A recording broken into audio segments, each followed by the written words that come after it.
салом бинандагони арҷманд, барномаи дар суҳбати олим аст пешниҳоди шумо. Илм сарҳад надорад гуфтанд. Ин аст ки илми тоҷик ва дастовардҳои илмии олимони мо ҳанӯз аз даврони қадим марзҳоро убур кардаву соҳибони онро дар ҷаҳони гузаштаву муосир соҳиб эҳтиром гардонидааст. Барномаи имрӯза шуморо бо фаъолияти кориву илмии донишкадаи давлатии фарҳанг ва санъати Тоҷикистон ба номи Мирзо Турсунзода ошно менамояд. Барои суҳбат ба студия муовини ректор, номзади илмҳои филологӣ Алишер Аминиро даъват намудем. Устод, хуш омадед ба барнома. Ташаккури зиёд барои даъват. Бинандагони азиз, дар аввал гузорише пахш мекунем ки доир ба фаъолияти кориву илмии донишкадаи давлатии фарҳанг ва санъати Тоҷикистон ба номи Мирзо Турсунзода омода гардидааст ва пас аз гузориш суҳбатро идома медиҳем. Бо ҳам мебинем. муассисаи давлатии таълимии донишкадаи давлатии фарҳанг ва санъати Тоҷикистон ба номи Мирзо Турсунзода яке аз муассисаҳои калидии рушди соҳаи фарҳангу санъати миллӣ арзёбӣ мегардад. саҳми донишкада дар тайёр намудани мутахассисони соҳаи фарҳангу санъат барои ҷумҳурии Тоҷикистон ва хориҷи кишвар назаррас буда, ҳамасола мутахассисони варзидаи соҳавиро мутобиқ ба талаботи бозори меҳнат омода менамояд ва барои пешрафти соҳаи касбу кори гуногун сафар бармекунад. равобити байналмилалии донишкада бо хориҷи кишвар яке аз самтҳои мақсадноки фаъолияти ҳамарӯзаи донишкада маҳсуб ёфта, дар даврони соҳибистиқлолии кишвар ҳамкориҳои байналмилалии донишкада бо муассисаҳои таҳсилоти олии хориҷи дуру наздик, марказҳои илмӣ ва муассисаҳои такмили ихтисос, омӯхтани таҷрибаи навтарини таълиму илмии байналмилалӣ, ташкили таълими донишҷӯён ва омӯзгорон дар муассисаҳои бо нуфузи таълимии хориҷи кишвар дар доираи созишномаҳо ва шаҳрномаҳои ҳамкорӣ роҳандозӣ намудани чорабиниҳои муштараки байналмилалии илмиву таълимӣ ва эҷодӣ ба роҳ монда шудааст. сохтори илми донишкадаи давлатии фарҳанг ва санъати Тоҷикистон ба номи Мирзо Турсунзода дар пешрафти фаъолияти илмӣ ва таълимӣ саҳмгузор буда, солҳои охир шумораи дастовардҳои илмӣ дар донишкада назаррас гаштааст ки ин аз дастгирии раёсати донишкада дар ин самт шаҳодат медиҳад.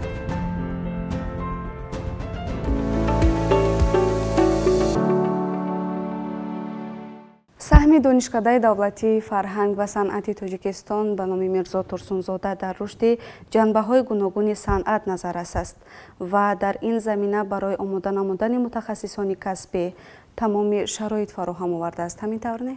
воқеан донишкадаи давлатии фарҳанг ва санъати Тоҷикистон дар низоми маориф ва илми ҷумҳурии Тоҷикистон яке аз муассисаҳои муҳим маҳсуб мешавад, зеро агар дар миёни муассисаҳои соҳаи фарҳанг ва санъат мо донишкадаро бо дигар муассисаҳо қиёс кунем, аз бузургтарин донишкадаҳо маҳсуб мешавад ва вазифаи асосии ин донишкада татбиқи сиёсати ҳукумати ҷумҳурии Тоҷикистон дар масъалаҳои таълим, масъалаи фарҳангу санъат ва илм мебошад.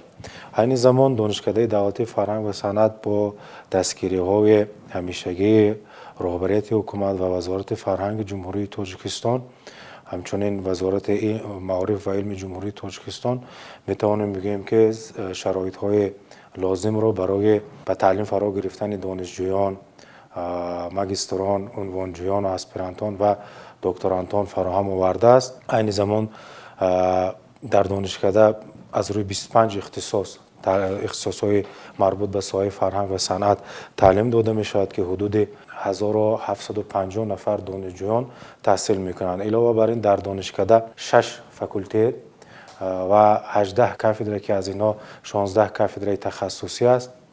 6 факултет, як факултете аст ки барои такмили ихтисоси кормандони соҳаи фарҳанг ва санъат ихтисос дода шудааст ва сари чанд муддат кормандони шӯъбаҳои фарҳангу санъати шаҳру навоҳии ҷумҳурии Тоҷикистон метавонанд дар ин ҷо аз такмили ихтисос гузаранд. ҳамчунин дар донишкада барои омода намудани кадрҳои илмӣ, шӯъбаи омодакунии кадрҳои илмӣ фаъолият мекунад ки айни замон дар он ҳудудан 42 нафар магистрон дар тахассусҳои гуногун таҳсил мекунанд. илова бар ин 13 нафар докторантон аз рӯи ихтисос доктор PhD, ҳамчунин 15 нафар اسپرانتان و 25 نفر عنوانجویان تحصیل میکنند. از نگاه مادی تکنیکی نیز دانشکده دولتی فرهنگ و صنعت تاجیکستان مجهز است. این زمان یک تئاتر کلان، تئاتر ارغنون داریم که با فراگیری 350 جای نشست تالار کنسرتی است و بزرگترین میتونیم بگیم که یگانه ارغنونی که در جمهوری تاجیکستان وجود دارد. در آنجا در بهترین وضع نگهداری می شود و در اینجا معمولا چهاربینای مهمی دانشکده و سطح حکومتی در آن برگزار می گردد. علاوه بر این یک تئاتر تعلیمی داریم با تمام شرایط لازم مجهز است. همچنین مرکز صنعت شناسی و سیمخانه صنعت شناسی است که در آنجا کتابخانه الکترونی، تمام مواد علمی که برای انجام دادن پژوهش‌های علمی ضرور است در آنجا گردآوری شده است و به صورت الکترونی برای کارآموزان، محققان فراهم آورده شده است. همچنین سوی تعلیمی روزنامه‌نگاران است که در دایره لایحه گرانتی آماده شده است با تکنولوژی امروزی مجهز است. همچنین سیمخانه لینگافونی داریم. سال روان با دستگیری ریاست دانشکده در زمینه فاکولته فرهنگ شناسی دانشکده مرکز تحقیقات سوسیولوژی ساحه فرهنگ و صنعت و روزنامه‌نگاری تأسیس یافته شده است که در آنجا گروه کاری فعالیت می‌کند در اساس نظامنامه و برنامه مخصوص که ما در آینده امیدواریم که نتیجه های تحقیقات این مرکز نیز دسترس علاقه‌مندان می‌گردد. همچنین سیمخانه‌های تعلیمی برای تخصص‌های صنعت اکتیاری آماده هستند و دانشکده کتابخانه مجهز علمی دارد که حدوداً 65,000 مواد تعلیمی، علمی و بدیهی در آن فراهم آورده شده است. میتوانیم بگیم که البته ظرفیت‌های زیادی دیگر هم وجود دارد که میتواند برای پیشبرد فعالیت درست و همه‌جانبه کمک کند.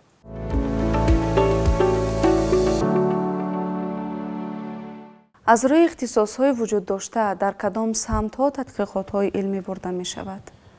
این زمان وابسته به فاکولتیت‌ها و کافدرهای تخصصی که در دانشکده عملی می‌شود، اساساً فعالیت علمی دانشکده بر علم‌های فرهنگ شناسی، صنعت شناسی، صنعت موسیقی، کتابداری و اطلاعات شناسی، علم‌های جامعه شناسی و روزنامه‌نگاری روانه کرده شده است که 15 نفر اسپرانت عنوانجو و دکتر پی‌اچ‌دیان در آنجا تحصیل میکنند و به پژوهش مسائل مربوط به همین علم‌هایی که من ذکر کردم مشغولند. آیا دانشکده بیرون از پایتخت مرکزهای آموزشی علمی و تحقیقاتی دارد؟ این زمان دانشکده دولتی فرهنگ و صنعت تاجیکستان تنها در حدود پایتخت از جمله در کتابخانه ملی، خانه کتاب، مرکزهای تعلیمی دارد که دانشجویان برای برگزار نمودن تجربه آموزی خود هم در آنجا فعالیت میکنند. اما در اساس شرطنامه‌های دو جانبه‌ای که با شهر و نواحی‌ها صورت میگیرد، دانشجویانی که از منطقه‌های گوناگون در ما تحصیل میکنند زمان تجربه آموزی خود را میتوانند در شهر و نواحی خودشان دایر گردند، ولی به صورت مخصوص دانشکده بیرون از جمهوری پایگاه یا مرکز تحقیقاتی و تعلیمی ندارد.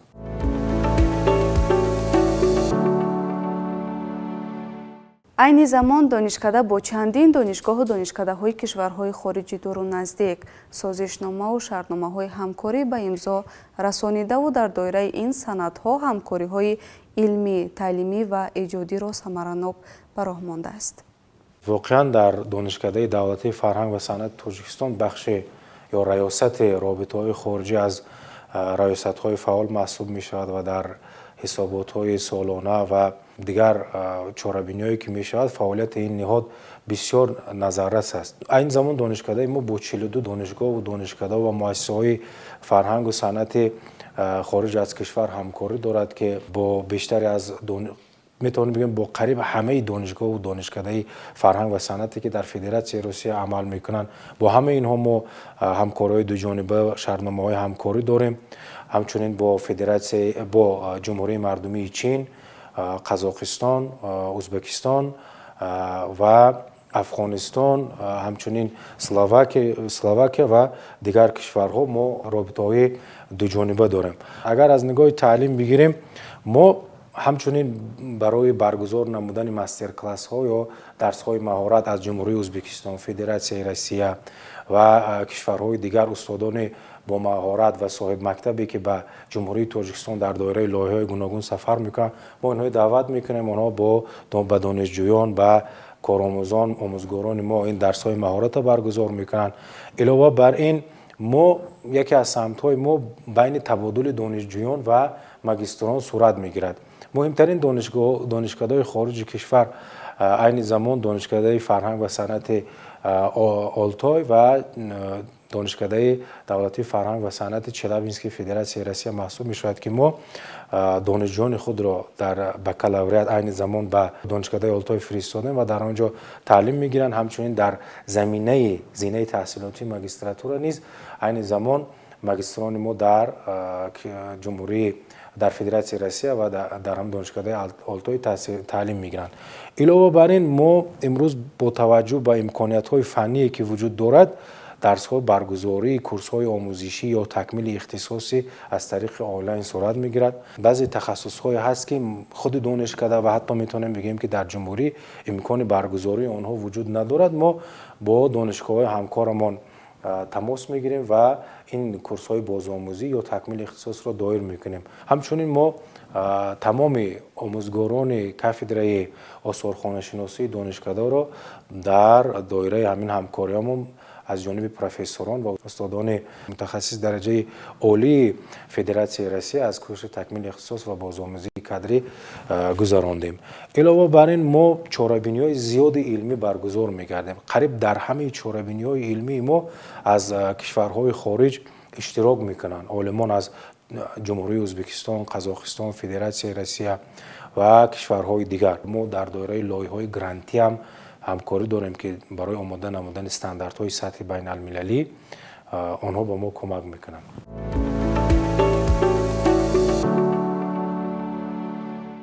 ظرفیت و اقتدار علمی دانشکده عین زمان چگونه است و شما آن را چگونه دیدن میخواهید؟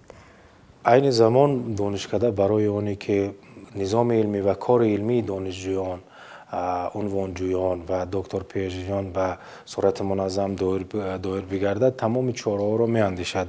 از جمله عین زمان ما با دعوت عالمان خارجی از فدراسیای روسیه 2 نفر، از جمهوری ارمنستان 1 نفر، از جمهوری ازبکستان 1 نفر با تأسیس شورای دیسرتاسیونی در زمینه‌های علم‌های فرهنگ و صنعت آماده کرده و به کمیسیون عالی اتستاسیونی نزد پرزیدنت جمهوری تاجیکستان فرستادیم. در صورت تصدیق شدن آن از جانب کمیسیون عالی اتستاسیونی برای یک بگیم راه یا دروازه بسیار خوب برای کسانی که میخوان در این زمینه رساله‌های علمی خود را دفاع کنند باز میشود و همه مانع‌ها برطرف میگردد. چون اکثرا کسانی که امروز در دانشکده ما به فعالیت علمی میپردازند به دلیل نبود شوراهای علمی در ساحه فرهنگ و صنعت مجبور میشوند که در علم‌های فیلولوژیا، علم‌های پداگوژی یا علم‌های تاریخ و تاریخ وطنی رساله‌های خودشان را دفاع کنند که با توجه به همون تخصصی که در دانشکده عمل میکنند چندان درست نیستند. از این رو وقتی که این شورا تصدیق گردید اینا میتوانند به واسطه به همون تخصصی که میخوان و یا رشته بکالوریات و ماگستراتور و دکتر پی اچ دی اونها همین تخصصان میتونن دفاع کنند. علاوه بر این در دانشکده مجله علمی فرهنگ و صنعت عمل میکند. عین زمان شماره‌های زیادی از این مجله انتشار یافته است و ما هم برای از نو به قیدگیری و برای خط مجله‌های تقریض شونده وارد کردن این مجله تلاش کرده ایستادیم و در نزدیکترین فرصت نیت داریم که اینم برای به قید گرفتن به کمیسیون عالی اتستاسیونی پیشنهاد کنیم.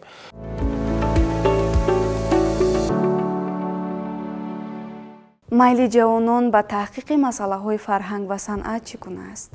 اگر با توجه به آن مقدار جایهایی که برای قبول به زینه ماگستراتور و دکتر پی اچ دی برای دانشکده دولتی فرهنگ پیش بینی شده است نگاه کنیم، حدوداً 30% از جایهایی که برای ماگستراتور پیشنهاد شده است و 20% برای دکتر پی اچ دی دانشجو قبول شده است.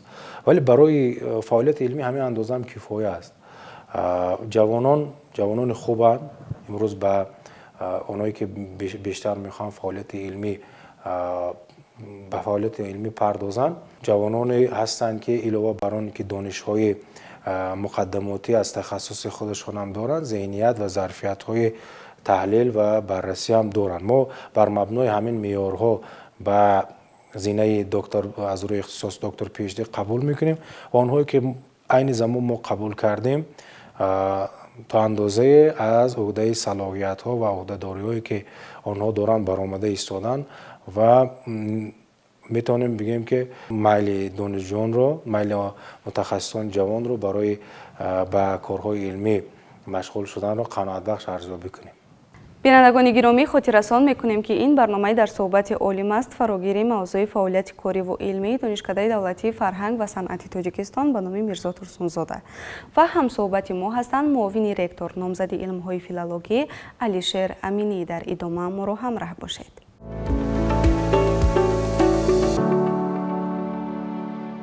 دانشجویانی که دانشکده مذکور را ختم می نمایند همچون متخصص در کدام مؤسسه ها به کار جلب می کردند؟ عین زمان از اکثر اختصاص هایی که دانشجویان ما دانشکده را ختم میکنن راستی یک آمار بسیار عجیب دارد که بعضی اختصاص ها آنها قریب به صورت 100% به کار قبول میشن، برای که هم نیازشون نیازی بعضی از مؤسسه ها برای آنها بیشترن و هم درجه کسبیتشون خیلی خوب است. همچنین بعضی از دانشجویان ما هنوز از اون دانشجویشون در تلویزیون ها، مخصوصا در تلویزیون ها خیلی زیاد فعالیت میکنن. بعد در تئاترهایی که در جمهوری در شهر دوشنبه عمل میکنن، در این تئاترها کار میکنن. و هر صورت اگر توجه کنیم کسایی که دانشکده دولتی فرهنگ و صنعت را ختم میکنن میتونن در قصرهای فرهنگ، شعبه های فرهنگ، کتابخانه های مکتب و کتابخانه های ناحیوی، ولایتی و کتابخانه های سطحی دیگر، همچنین در تلویزیون، رادیو، تئاتر کار و فعالیت میکنن و به صورت کلی کار پیدا میکنن. البته بعضی کسانی هم هستند که ما از ریاست کادر دانشکده میفهمیم که وقتی به ناحیهشان رفتن ضرورتی به همین گونه کادر نیست، ولی آنها میبیان یا تحصیلشان را در زینه ماجستراتور ادامه میدن یا در کارگاه و کارخانه‌های دیگر فعالیت کاری خودشان را ادامه میدن. از این رو میتوانیم بگیم که در جمهوری با کادرهایی که از روی اختصاصهای دانشکده دولتی فرهنگ و صنعت تخصص دارن احتیاج هست و آنها کار پیدا کرده میتوانند.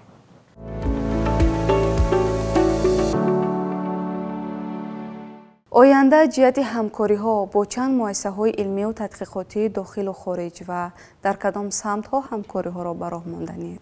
عین زمان ما چند پیشنهاد همکاری دو جانبه از طرف دانشکده و دانشگاه‌های خارج کشور داریم، هم در زمینه تبادل دانشجویان، ماجستران و دکتر پی اچ دی، همچنین در زمینه آماده نمودن استانداردها، برنامه‌های دولتی، کتاب‌های درسی، پژوهش‌های علمی. برای همین ما امیدواریم که در آینده قبل از همه در زمینه علم همکاری‌های گسترده‌تر با عالمان خارج کشور برآوریم و همچنین نیت داریم که محققان جوان خود را برای یک مدت کوتاه یا کورس کوتاه مدت برای بلند برداشتن سطح کسبیت خود به خارج کشور بفرستیم. همچنین نیت داریم که وابسته به تقاضای علمی امروز جامعه‌مان در حالت ضرورت برای تأسیس شوراهای مشترک با عالمان خارجی و برای آماده نمودن زمینه‌های مساعد برای دفاع عنوانجویانمان در زمینه فرهنگ و صنعت. همچنین ما سالهای قبلی هم این تجربه را داشتیم که با عالمان خارج کشور برای تهیه نمودن استانداردها همکاری کردیم و در آینده نیز این جنبه رو تقویت میدهیم. همچنین ما کارهای علمی پژوهشی رو از عین زمان شروع کردیم با عالمان دانشکده دولتی فرهنگ شهر آلتای در زمینه آثارخانه شناسی، در زمینه تهیه گرانت‌ها و لایحه‌های علمی مشترک و امیدوارم که این لایحه‌ها و این نقشه‌هایی که ما در پیش داریم در آینده عملی می‌شوند و برای پیشبرد فعالیت علمی، تعلیمی و سمت‌های دیگر دانشکده کمک میکنند. این نکته هم باید قید کنم که در دانشکده این زمان هم از جانب دانشکده دولتی عمومی رسیدگی کینماتوگرافیا یک مرکز تعلیمی داریم. همچنین مرکز اولتوی در دانشکده ما فعالیت میکند که این مرکزها برای کسبیت دانشجویان و آموزگاران ما خدمت میکنند. همچنین در جمهوری اولتوی نیز در سایت رسمی این دانشکده گوشه تاجیکستان باز است و دستاوردها و هنر، فرهنگ و صنعت و یادگاری‌های تاریخی تاجیکستان در آن سامانه آنها نیز نمایش داده می شود.